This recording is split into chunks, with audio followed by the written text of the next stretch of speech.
Tengan todos buenas noches. Dios les guarde y les bendiga. Continuamos con el tema del propósito. Ya hemos visto varios tópicos acerca del propósito, el cual es un tema muy importante. Hoy estaremos viendo consecuencias y resultados de vivir una vida sin propósito. Bueno, quiero decirles nuevamente que el propósito es un plan divino que Dios establece para el hombre, o sea, el propósito eterno. Es un plan divino que Dios establece para el hombre para que éste lo viva y lo ejecute, lo cumpla. Amén. A cabalidad. ¿Qué es un propósito? Un propósito en términos generales es el fin, la intención con la cual se hace algo o se hace alguna cosa. Es la intención o el fin por el cual se hace una cosa, o es el fin con el que se persigue hacer algo o una cosa. Vivir una vida sin propósito, óiganlo bien, es semejante a un barco a la deriva en alta mar, a un barco sin norte, sin destino y sin puerto donde llegar. Aquí quiero aclararles algo. Puse consecuencias y resultados de vivir una vida sin buenos propósitos. Oigan bien, sin buenos propósitos, porque toda la gente vive con propósito, todas, hasta el malandro vive con propósito, el delincuente vive con propósito, la prostituta vive con un propósito. Y es el fin por el cual ellos hacen las cosas. Algunos delincuentes quieren ser los delincuentes más famosos del mundo, tienen ese propósito. Quiero decirles que ese es un mal propósito. Hay malos propósitos y hay buenos propósitos. ¿Sí me entienden? ¿Sí me captan? O sea que todo ser humano vive con propósito, todos. Hay algunos que viven con el propósito del ocio, de jugar y jugar. Su vida es jugar caballo, jugar dominó. Como dicen por ahí, hay un proverbio que dice que el hombre necio solo se ocupa en matar el tiempo, no sabiendo que el tiempo lo mata a él. Y vemos que todo trae consecuencias, hasta el ocio. ¿Cuál es la consecuencia? ¿Cuál es el precio del ocio? Del ocio. El ocio se paga con la muerte, la mediocridad y la destrucción. Entonces, podemos ver que una vida sin buenos propósitos equivale o es semejante a un barco a la deriva en alta mar, sin norte, sin destino y sin lugar donde llegar. Santiago 1, 6 al 7 dice que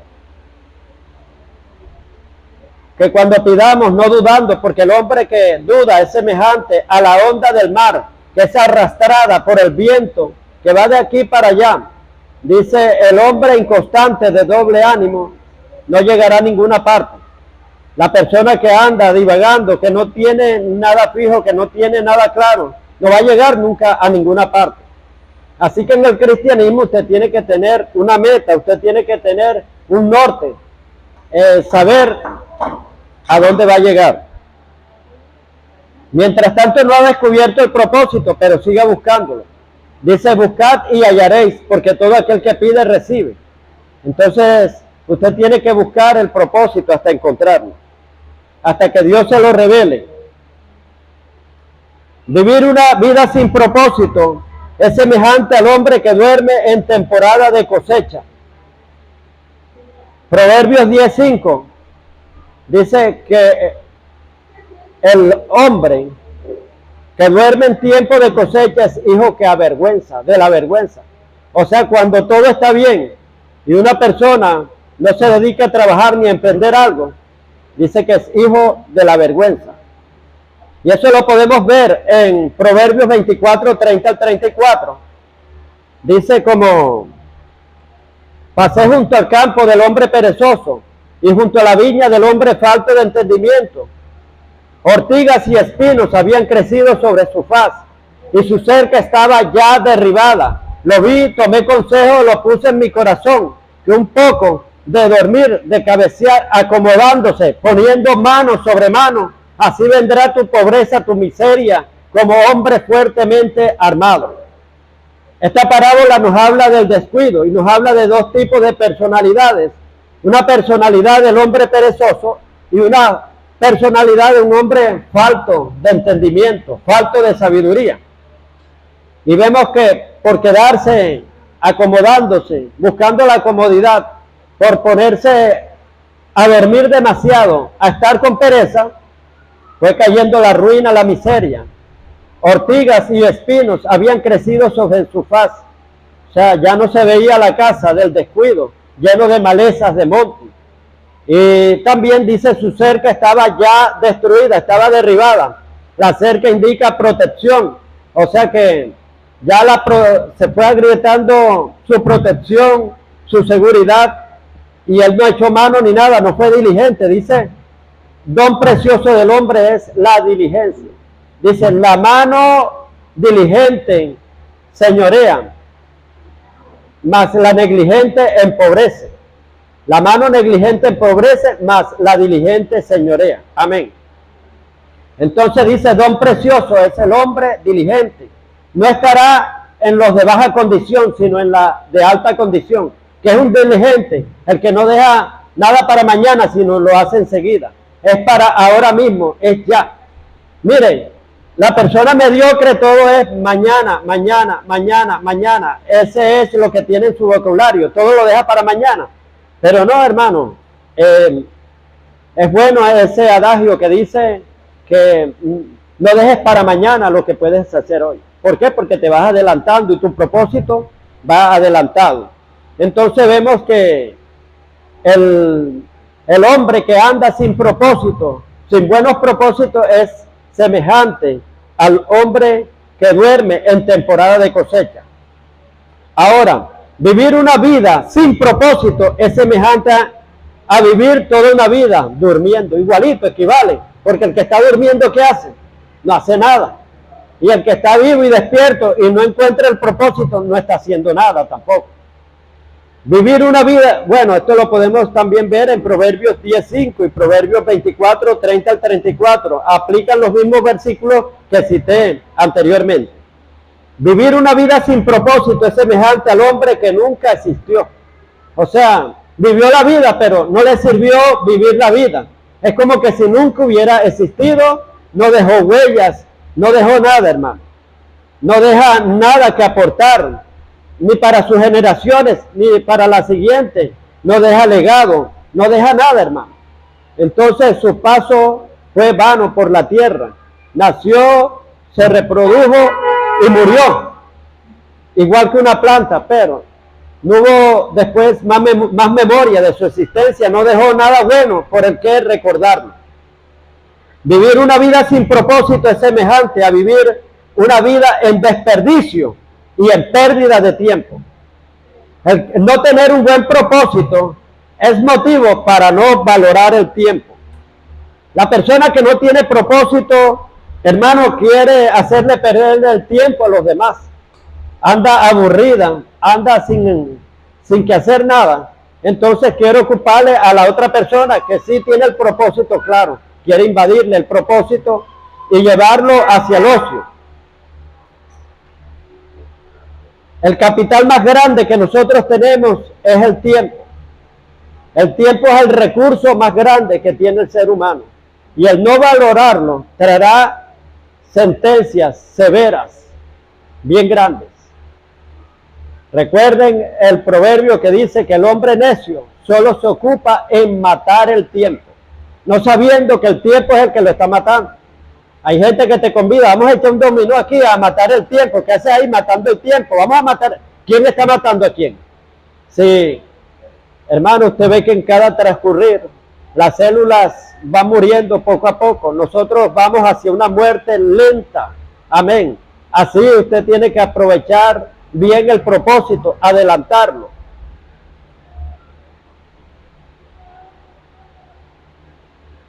Vivir una vida sin propósito es semejante al mensajero con buenas noticias que nunca llegó.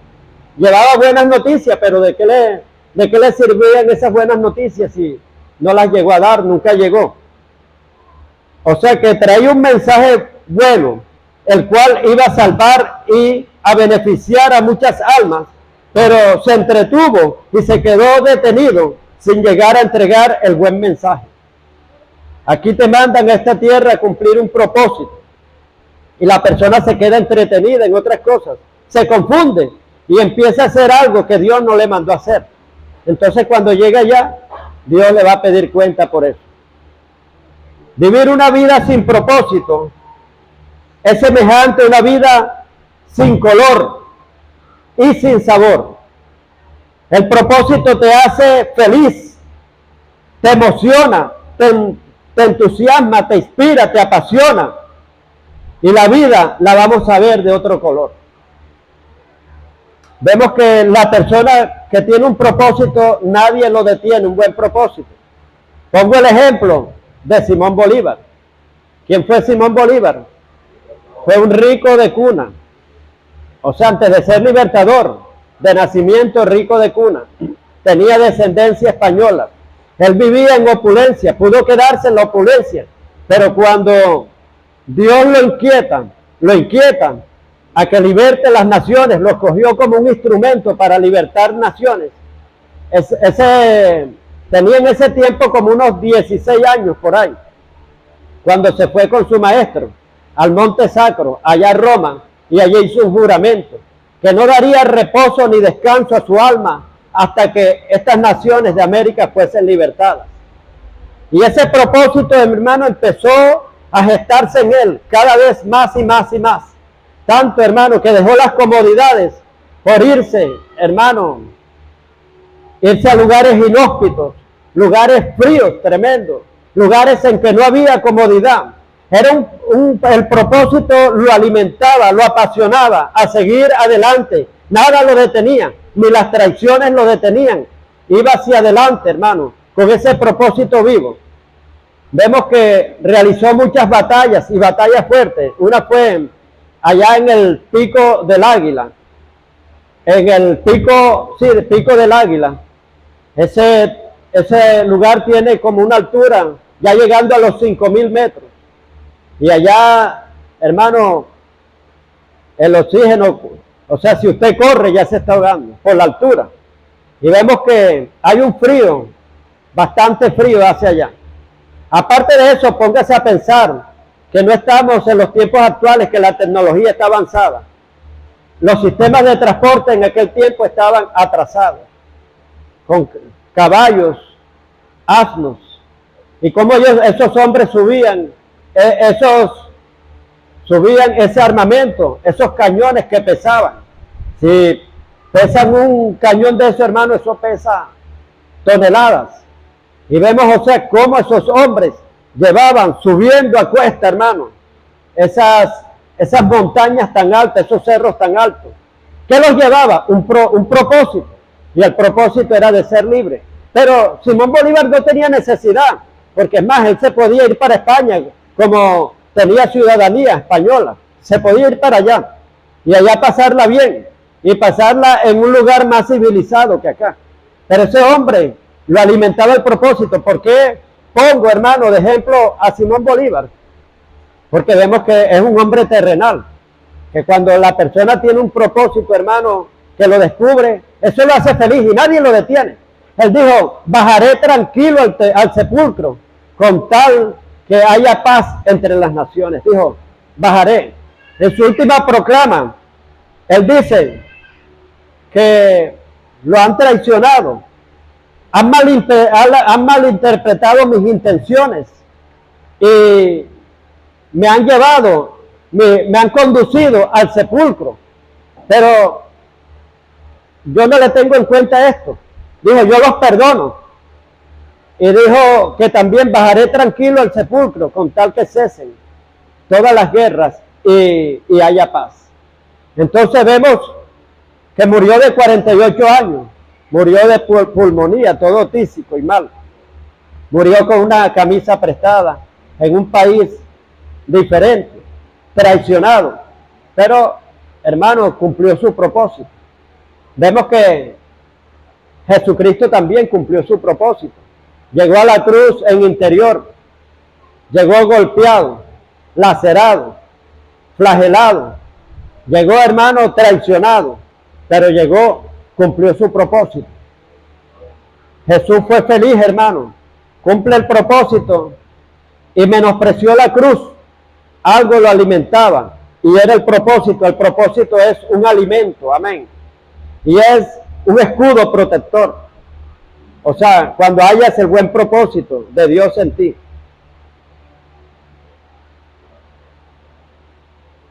Vivir una vida sin propósito es semejante a vivir una vida ajena a la realidad existente.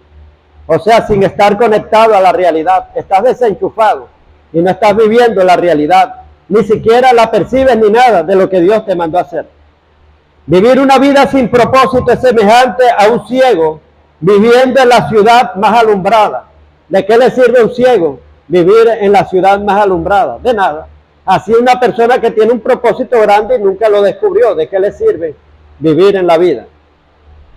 El vivir una vida sin propósito es semejante a vivir extraviado y perdido en una realidad y en una verdad que nunca conoció. El vivir una vida sin propósito, sin buenos propósitos, es semejante a vivir una vida aislada y alejada de los deberes y responsabilidades que se me asignaron y que algún día tendré que rendir cuenta ante el Creador. Amén. ¿Usted cree que no va a rendir cuenta? Tenemos que rendir cuenta. El Señor te dio un vehículo terrenal que es tu cuerpo. Este cuerpo es un vehículo terrenal no para que lo uses para malas cosas ni malos fines, sino para que cumplas el propósito aquí en la tierra. Usted ve que cuando alguien va a trabajar en una empresa y tiene un cargo que tiene que movilizarse bastante, le asignan un vehículo. Y ese vehículo él no lo va a agarrar, hermano, para hacer cosas malas ni nada, ni para cometer abusos ni nada, sino es para buenos propósitos conforme a la función y misión que se haya destinado al cargo que tenga que desempeñar. Así nosotros, este cuerpo es para el cargo que te dieron aquí en la tierra. Este es un vehículo terrenal en el cual vas a hacer todas tus diligencias aquí en la tierra para desarrollar el propósito y culminar el propósito que Dios te asignó aquí en la tierra. Entonces tenemos que rendir cuentas ante ese gran juez, hermano, por las responsabilidades que se nos asignaron y que no las cumplimos aquí en la tierra. Ahora vamos a ver beneficios de vivir una vida con propósito, lo contrario. O sea, porque la predicación debe de ser cara y sello. Tenemos que verle el otro lado también. Una vida con propósito produce muchos beneficios, como gozo, alegría, fuerza, valentía, motivación, inspiración, pasión y sobre todo muchas ganas de vivir. El que no tiene un buen propósito, porque vivir se mata, hermano. Haya la vida tan aburrida, una vida tan simple, que dice no tengo ganas de vivir, pero el que tiene el propósito quiere vivir por el propósito que tiene, por cumplirlo. Cuando el propósito está bien fundamentado en nuestras vidas, se tornará como una coraza que nos hará inmune al dolor. Óigalo bien, cuando el propósito está bien claro y establecido en nuestra vida, se tornará como una coraza protectora que nos hará inmune al dolor, inmune al desánimo, al sufrimiento y a las circunstancias adversas, como lo que le cité de Simón Bolívar. Él no le prestaba atención, hermano, él iba con todos sus padecimientos, sufrimientos y todas las cosas que le hacían, pero él no desistía del propósito.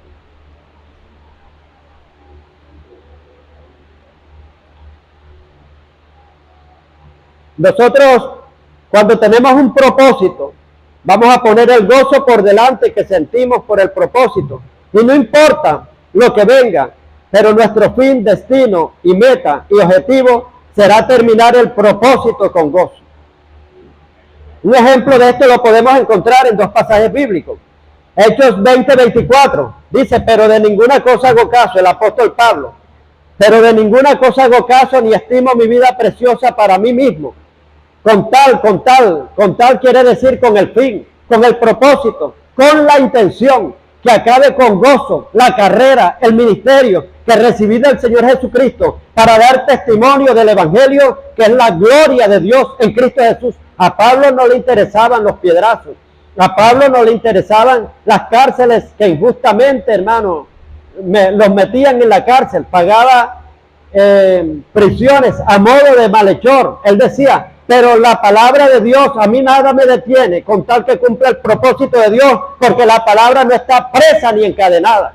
Era cuando era más fuerte él.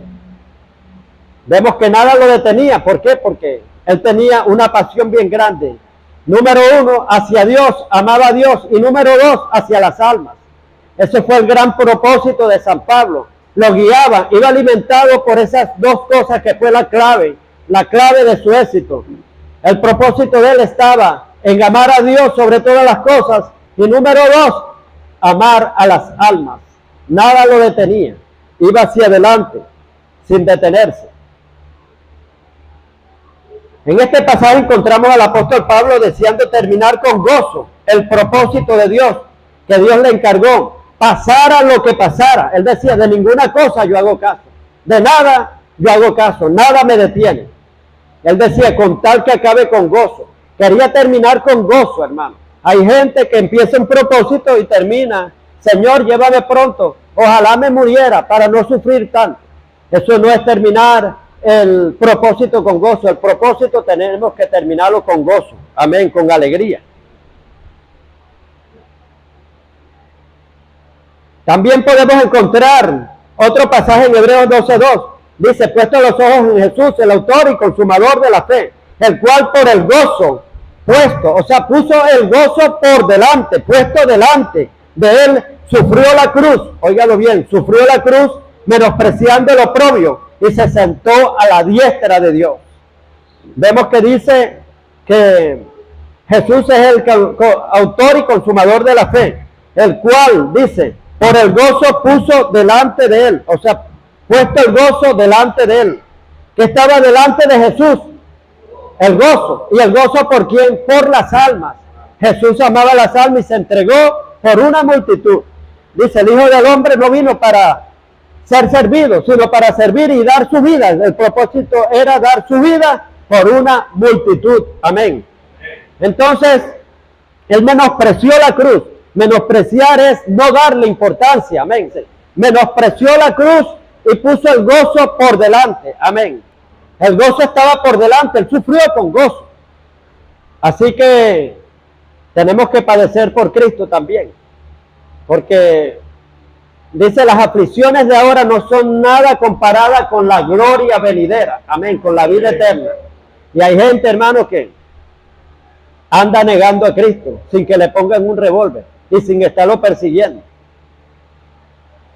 Entonces usted, hermano, tiene que ver que es más importante lo que está allá que lo que está acá. Miren, el propósito nos protege tanto que es como una coraza y un escudo protector, que las aflicciones que usted está pasando aquí, usted dice, no hay nada comparado con lo que está allá. Allá es la gran recompensa, o sea, te ofrecen un premio grande, un galardón grande. Y estas aflicciones aquí son pasajeras, son temporales, son realidades que son verdad, que tú estás viviendo. Pero eso es temporal, hermano, eso no va a durar nada. ¿A cuántos hombres lo aserraron? Le cortaron la cabeza. Pero eso fue un ratico, nada más, fue temporal. Y ahora tienen vida eterna. Mire, esto lo entendían en el libro de Hechos. O sea, los patriarcas de la iglesia, ellos sufrían, dice que sufrían con gozo. Cuando le daban latigazos y todo, venían alegres, dice la Biblia, dice aquí en el libro de Hechos, porque sufrieron por gozo por nuestro Señor Jesucristo. Ellos sabían que era grande el galardón que le venía. Por eso entendían, bienaventurados cuando por mi causa os vituperan y digan toda clase de mal mintiendo, gozaos y alegraos, porque grande será vuestro galardón, vuestro premio allá en los cielos, porque así persiguieron también a los profetas. Amén.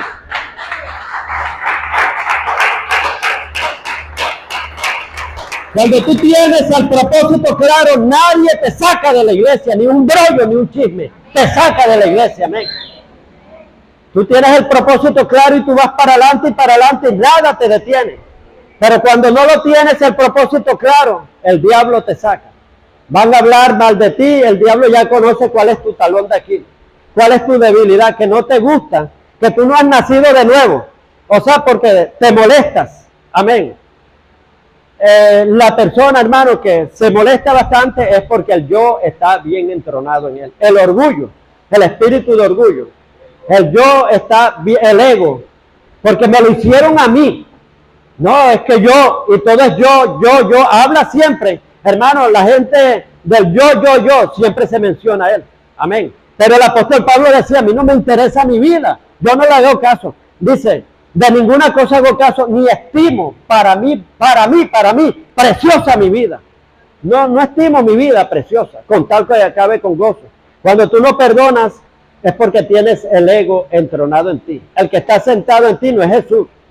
Porque el que tiene que estar sentado en el trono de nuestro corazón es Cristo. Ya no vivo yo, mas Cristo es el que está entronado, vive en mí. La vida que vivo ahora la vivo en la fe del Hijo de Dios, quien mi amor se entregó por mí. Amén.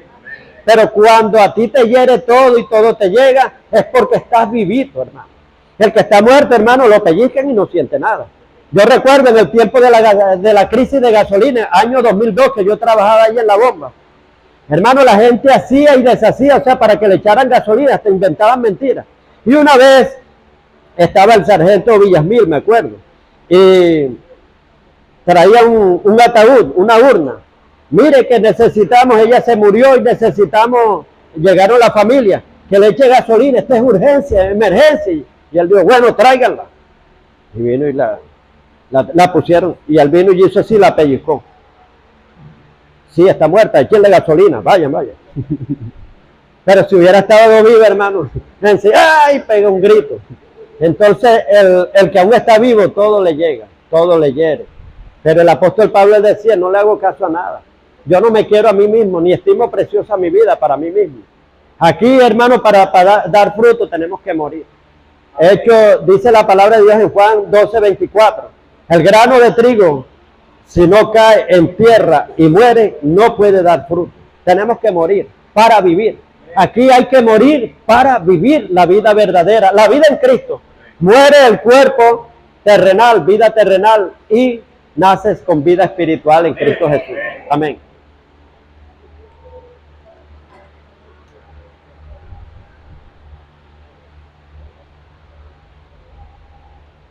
Vemos que este pasaje en el que se refiere al Señor Jesús en Hebreos 12:2, puesto los ojos en Jesús, el autor y consumador de la fe, el cual por el gozo puesto delante, o sea, el gozo fue el escudo de él, o sea, él se protegió, ¿con cuál? Con el propósito, puesto delante de él, sufrió la cruz, menospreciando el oprobio. El oprobio es la humillación, lo humillaron hasta lo sumo. Dice, como trasquiladores fue llevado al matadero, no abrió su boca delante de sus trasquiladores. Amén. Jesús dice, haya este mismo sentir, el cual hubo en Cristo Jesús, el cual siendo Dios se humilló hasta lo sumo. Por eso Dios lo exaltó y le dio un nombre sobre todo nombre. El gozo por el propósito superó y fue superior al oprobio y al sufrimiento. El gozo que puso Cristo por el propósito, amén, de salvar las almas, fue superior al oprobio y al sufrimiento. Este pasaje nos relata cuando Jesús fue a la cruz menospreciando todo oprobio que le hicieron. Y más aún pasó por alto todos los sufrimientos a causa de cumplir el más grande propósito que ha existido en todos los tiempos y en toda la humanidad, como es el propósito de salvar a toda la humanidad y rescatar todo lo que se había perdido. Jesús no miró el sufrimiento y el tormento. Lo que Jesús miró fue el resultado final que se produciría al cumplir y al terminar su propósito. O sea, que por ese gran propósito valdría la pena padecer y sufrir. Amén. Entonces, usted tiene que ver, hermano, que el cumplir el propósito tiene un gran valor, tiene un gran galardón. Ahora vamos a ver resultados finales que vio el Señor Jesucristo por cumplir el propósito. Número 1, la salvación de una gran multitud de almas. Y número 2, el galardón por la gloriosa exaltación que vendría al cumplir y al terminar el propósito. Por eso menospreció la cruz. Y cualquiera, hermano, no resistía la muerte de la cruz. Todo buen propósito traerá consigo buenos resultados siempre y cuando se cumplan y también traerá el éxito, el favor y la aprobación de Dios. Amén. El hombre de Dios que tiene un propósito claro y bien definido, no ve el calvario, no ve el sufrimiento, no ve la adversidad, no ve el obstáculo. Él ve solamente el resultado final y el galardón que le entregarán, el cual será mayor que el padecimiento y el sufrimiento. Amén. Como el apóstol Pablo, él nunca miraba, ese fue el hombre de las dificultades, y él nunca veía la cruz. La cruz es muerte, la cruz es el problema. Él veía era la resurrección. Él veía que era una oportunidad en la cual Cristo iba a ser glorificado. Amén. Entonces el que tiene claro el propósito, hermano, por eso nadie lo detiene. Está enamorado, está apasionado, está inspirado y no hay nada que lo detenga, no hay nada que lo haga desistir. Conclusión.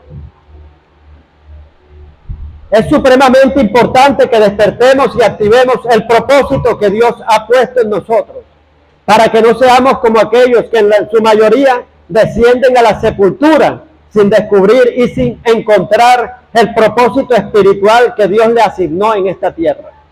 Finalmente concluiremos con unas preguntas que quizás nos podamos sentir confrontados, nos van a hacer sentir confrontados, pero tienen la finalidad y el propósito que despertemos en la verdadera realidad y en la verdadera conducción de cómo ha transcurrido y de cómo transcurrirá nuestra vida de ahora en adelante. La pregunta número 1 es: ¿has descubierto y has encontrado el propósito espiritual de Dios en tu vida? No me la vayan a responder, eso es para usted mismo, sea sincero, lo más sincero que pueda. No se engañe usted mismo. No, ya se lo voy a repetir, sino que ustedes mediten bien, reflexionen y usted mismo se va a contestar, usted mismo se va a responder. Ahí en su pensamiento, mentalmente, pero sea lo más sincero. La pregunta es: ¿has descubierto y has encontrado el propósito espiritual de Dios en tu vida? Pregunta número 2. Si has descubierto y encontrado el propósito de Dios en tu vida, ahora la pregunta es esta: ¿cómo va ese propósito? ¿Va adelantado o va atrasado? ¿Por dónde va? ¿O apenas lo está empezando, o va por la mitad, o va finalizándolo, o ni siquiera lo ha descubierto, ni sabes todavía? Pregunta número 3. Ahora, si no has descubierto y encontrado el propósito de Dios en tu vida, o sea, que estés en esta condición, que no hayas encontrado el propósito de Dios en tu vida, mi pregunta es: ¿piensas quedarte así?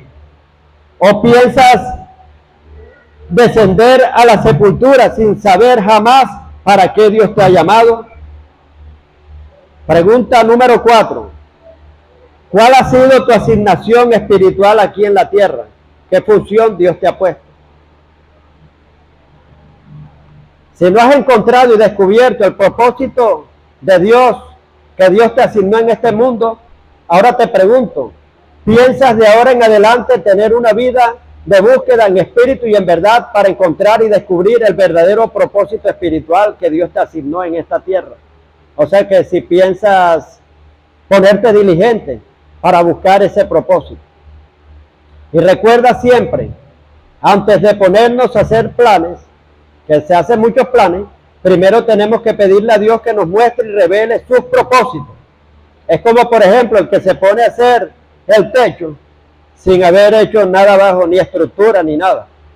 Entonces así es el que emprende a hacer planes sin conocer para qué Dios lo ha llamado. Ese desacierto y equivocación de no encontrar el propósito, o de meternos en un propósito que Dios no nos ha llamado, o en otra función, ese desacierto nos hará gastar toda nuestra energía. Usted va a gastar energía donde no lo han llamado. Nuestro recurso, va a invertir este recurso, hasta la misma vida, como recursos económicos y otras cosas más. El tiempo también es otro recurso.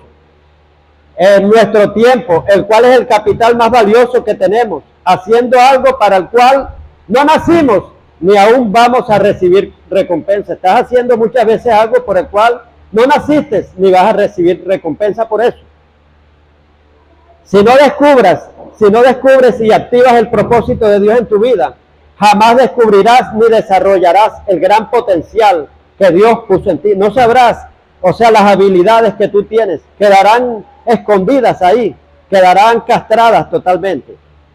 Tu potencial quedará sin uso por no descubrir el propósito, o sea, el propósito, porque el potencial se activa cuando tú descubres el propósito. El profeta Amós profetizó que para estos últimos tiempos, que serían tiempos, estos serían tiempos de activación. Amós 9:13. Dice que para estos últimos tiempos, el que esté sembrando la semilla se alcanzará al segador, y el que esté pisando las uvas se alcanzará al que lleve la simiente. Entonces es tiempo de aceleración. Dios necesita que la iglesia se active. ¿Por qué? Porque, hermanos, estamos viendo estas leyes aberrantes. Estamos viendo cómo la apostasía se está metiendo a la iglesia.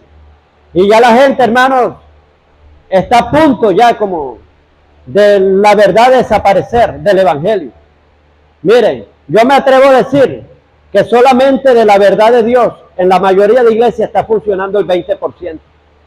Pero el 80%, hermano, pura apostasía, pura tiniebla y pura oscuridad. Y a medida que pasa el tiempo, va a haber menos luz, porque estamos en la séptima iglesia de la Odisea. Entonces el Señor, hermano, quiere que seas de una sola condición. Y habla que la iglesia para este tiempo está ciega, desnuda, desventurada. No sabe ni para dónde va, no tiene un norte, no tiene un propósito verdadero. Ustedes saben que el propósito es Cristo y muchas veces se ha sacado a Cristo de la iglesia.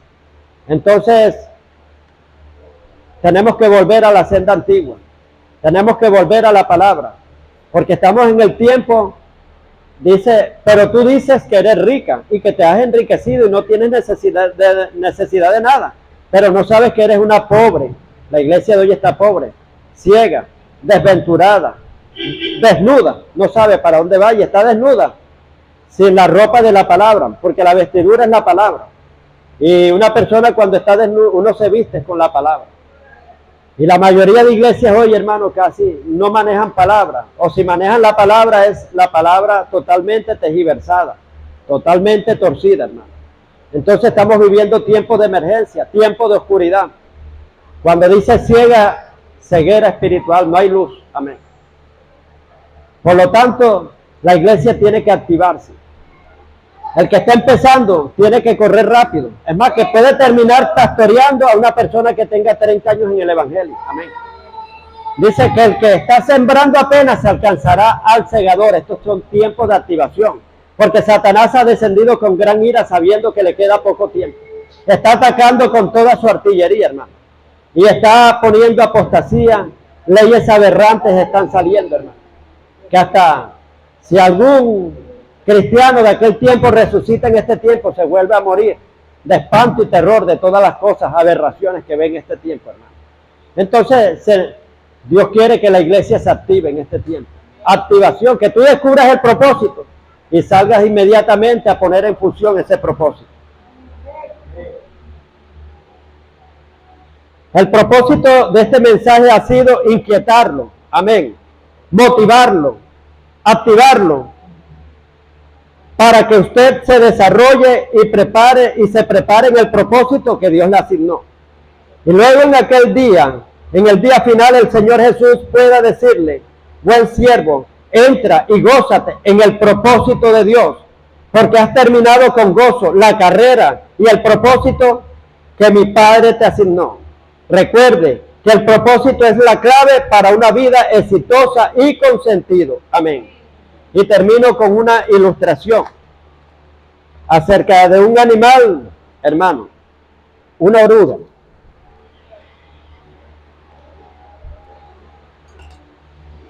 ¿Sí saben lo que es una oruga? Usted sabe que existe el proceso de la metamorfosis, que una mariposa antes de ser mariposa, primero era una oruga. ¿Qué es una oruga? Un gusano bien feo, así como el sapo. El sapo primero es un guasarapo de eso, por ahí. Y renacuajo y va teniendo su ciclo, la metamorfosis de la rana, hasta convertirse en una rana y aquel en un sapo. Entonces vemos, o sea, los diferentes cambios que van teniendo, mutaciones y cambios, transiciones. Bueno, había una oruga, hermano, que quería llegar a una cima, a un collado. Y la oruga empezó, usted sabe que es un gusanito todo feo y tiene muchas dificultades, bastante. Iba arrastrándose así porque no tenía paticas ni nada. Y entonces los animales del campo, de la selva, le preguntan, ¿a dónde vas, oruga? Le pregunta el tigre y dice, no, voy allá a alcanzar aquella cima, me voy a subir allá. Le dijo, estás loca. Un simple charquito de agua sería un mar inmenso, un océano para ti. ¿Cómo es posible, o sea, de que seas tan ilusa de querer llegar allá? Y una simple piedra, una piedrecita pequeña sería una montaña para ti. No puedes ir.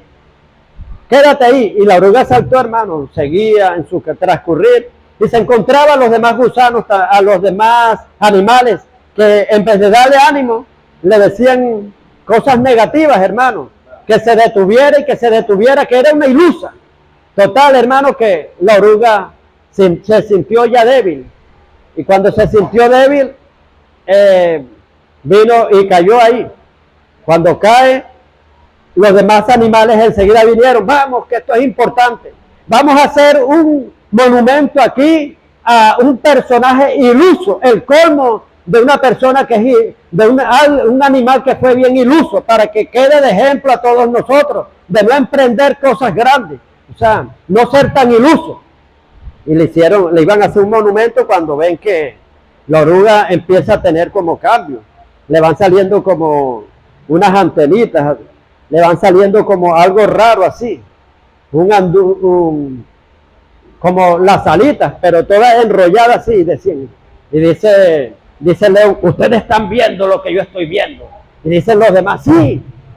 Y dice el burro, sí, yo veo algo raro. ¿Y qué le está saliendo? No, mira eso de forma extraña. Unas antenitas y después le salieron las alas, hermano. Cuando le salen las alas, se convierte en una mariposa y fue a cumplir el propósito y se instaló allá en la cima donde iba a llegar. Nada la detuvo. Así sean ustedes también, hermanos, que nada los detenga. Sigan hacia adelante en el propósito que Dios ha puesto para ustedes, que Dios les ha dado para ustedes. Junto con la visión, Dios dará la provisión y recuerde que ustedes tienen todo dentro de ustedes para desarrollar ese propósito. Esto no es, hermano, que le estamos diciendo, o sea, poder mental ni nada, no. Todo esto está escrito, hermano. Que Dios pone en usted un potencial enorme para que lo desarrolle, amén. Que todo lo podemos en Cristo que nos fortalece, que en todas circunstancias somos más que vencedores, que el pueblo que conoce verdaderamente a Dios se esforzará y actuará. Que mayor es el que está en nosotros que aquel que está en el mundo, que si Dios es por nosotros, ¿quién contra nosotros? Amén. Que Dios esté equipado para realizar ese propósito y vamos a orar por todos ustedes. Esta noche vayan allá a la presencia de Dios, oren y le dicen, y oren todas las noches hasta que Dios les revele y le muestre el propósito, amén. Dios se lo puede mostrar por sueños, por visiones. También Dios usa profetas también. Claro que la profecía tiene que ser confirmada. Te van a dar una profecía, pero ustedes tienen que confirmarlo también porque Dios les habla a ustedes. Entonces cuando ya Dios le confirme por una visión, ustedes se acuerdan de la palabra profética que le dieron. Pónganse de pie. Padre de la gloria, presento este remanente delante de ti, Señor. Padre Santo, tú eres bueno, para siempre es tu misericordia. Bendito Dios, santo y alabado eres tú, Señor. Presentamos este remanente delante de ti, Señor, el cual, Señor, tiene un buen deseo, y es que le muestres el propósito para el cual tú lo has llamado, Señor. Que le abras las cortinas del tiempo, vayas develando cortina por cortina y le vayas mostrando el propósito que tú le has encomendado, Señor, en el nombre de Jesús. Porque es tiempo de activación, Señor. Ellos quieren activarse. Ellos saben que no nacieron para estar sentados en una silla, Señor. Que ellos lo llamaron, Señor, para ser personas de cambio. Personas que den solución.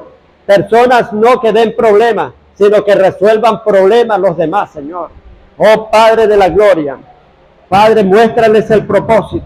Junto con ese propósito viene el gozo, viene la alegría, viene la inspiración, viene la pasión. Padre de la gloria, te pido, oh Dios Todopoderoso, que le hables en sueños, le hables en visión, en palabra, Señor. En palabra tú también revelas el propósito, Dios Todopoderoso.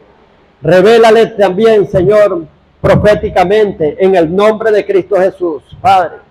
Y aún tú obras por sendas misteriosas para que el propósito despierte en ellos. Quizás en una acción, Señor, va a despertarse el propósito, Señor. Quizás en un acontecimiento. Oh Padre, el propósito despertará en el nombre de Jesús como una antorcha encendida. Oh Hataramaso que te requendaramaso aquía. Errequendarasacandaramasó que te requendaramamaiquía. Oh Socondaramasaya aquía. Restequendaramasaya. Empiecen a pedirle al Señor que le revele el propósito. Que ustedes quieren saber para qué fueron llamados. Cuál fue su asignación en esta tierra. Señor, ¿qué propósito me preparaste antes que yo naciera, antes de la fundación del mundo? Revélame el propósito eterno que tienes para mí antes de los siglos, Señor.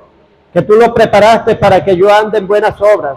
Dice Efesios 2:10 que somos hechuras suyas, creados en Cristo Jesús para buenas obras, las cuales Dios hizo de antemano para que anduviéramos en ellas.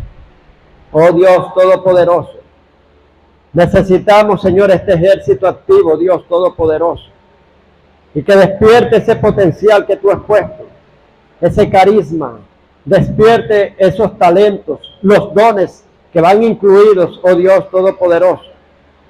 Oh Dios, revela a tu siervo, Señor, porque tú bendices al varón de buenos deseos. Deleítate a sí mismo en Jehová y Él concederá las peticiones de tu corazón. Deleítate a sí mismo en Jehová y Él concederá las peticiones de tu corazón. Oh Padre, tú concedes las peticiones, tú concedes las peticiones, tú concedes las peticiones. En el nombre del Señor Jesús, amén. Voy a pasarle un dato también. Dios también hace llamado a través de la palabra. A mí me hizo el llamado también, primero a través de la palabra. Claro, no quiero decirle que sea lo mismo, que Dios obra igual con todos, no, Dios obra diferente. Pero a mí me daban el pasaje de Jeremías 1:10, me lo daban varias veces. Y decían, hermano, ¿usted tiene Biblia? Sí, yo tengo Biblia. Yo estaba nuevecito, esta palabra es para usted, Dios me manda que se la dé. Dice, antes que te formases en el vientre de tu madre, te llamé y te di por profeta a las naciones. Mira que te he puesto para arrancar, destruir, arruinar y derribar, edificar y plantar. Y también me dio Isaías 45, así dice Jehová, su ungido Ciro, al cual tomé por brazo derecho. Aunque no tenías nombre, pero yo te puse nombre. Y aunque no me conocías, porque yo en verdad yo era ateo, dice, aunque no me conocías, pero yo te puse nombre. Y claro, digo ateo en un tiempo fui. Y dice, yo iré delante de ti, desataré lomos de reyes, o sea, en guerras espirituales. Desatar lomos, porque aquí es donde está la fuerza. Desatar es quitarle la fuerza al otro. Desatar lomos de reyes, enderezar los lugares torcidos. Te daré las riquezas, o sea, muy bien guardadas. Yo creía que era de riqueza de dinero, pero es mucha sabiduría. Me iba a dar mucha sabiduría. Amén. Entonces, después esta palabra me la confirmó otro, o sea, un profeta. Y después Dios me hizo el llamado. Pero Dios va mostrando diferentes elementos. Había una palabra que me la habían dado. Yo tenía, o sea, un estudio que me habían dado y nunca se me dio por tenerlo. Lo tenía guardado y un cassette que me dieron también, una prédica que nunca la había escuchado. Pero un día el apóstol Conrado, él dice que se va para Puerto Rico y me pide, o sea, que para ver si podía quedarme. Yo dije que, bueno, yo empecé a orar. Cuando yo estoy orando, veo, o sea, el callado que él me muestra y también pongo el cassette que era en aquel tiempo y me habla de la palabra, o sea, cuando se va Moisés y deja a Josué. Y dice, ahora levántate tú y cruza. Y también cuando el rey Usías muere Dios llama a Isaías y le muestra una gran visión. Y entonces hay cosas que tú tienes guardadas, pero después se van a activar. O sea, ahí las tienes, pero las vas a usar en el tiempo necesario. O sea, que Dios va a usar para que despierte tu propósito. Y hay varias maneras en que Dios te va a mostrar el propósito. Dios les guarde y les bendiga.